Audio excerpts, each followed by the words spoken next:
magacayga waa Maxamuud Abshir Faande naanaysteeda waa xildhibaan Cabeeye waxaan ahay xildhibaan konsolka degmada Garowe ah guddiga joogtada ah magaalada Garowe waan ku dhashay intaasaan ku leekaaday reer miyi ma ahayn hooyaday iyo aabahayna miyi iskuma guursan magaalo isku guursan in dhaweyd waxaan sameynayay xoolo iyo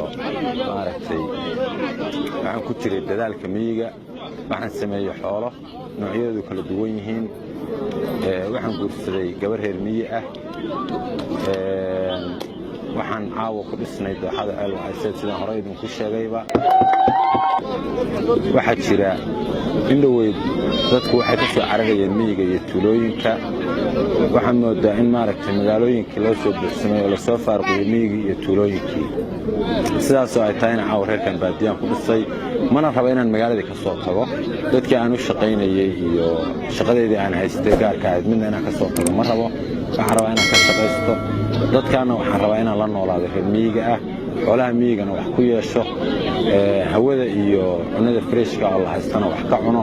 magaalada iyo buuqeedana wax ka soo qaato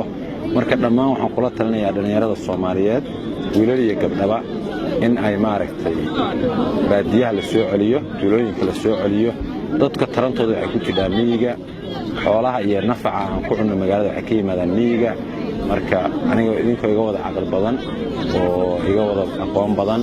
waxaan idin xasuusinayaa mar labaad iyo mar saddexaadba inaan kor u qaadno kobcinta iyo dhaqanka Soomaaliyeed aroosyada maalmahan waa ka maagan jiray aroosyada maalmahan waa ka maagan jiray inaan ka maadeeyo maankayga waa ka jaray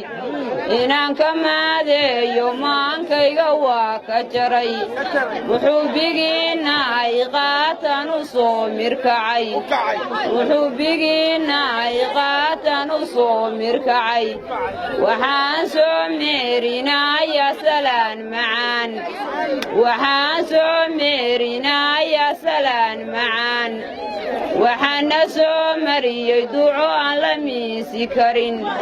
idinku maageeriyey rabbigii macbuuda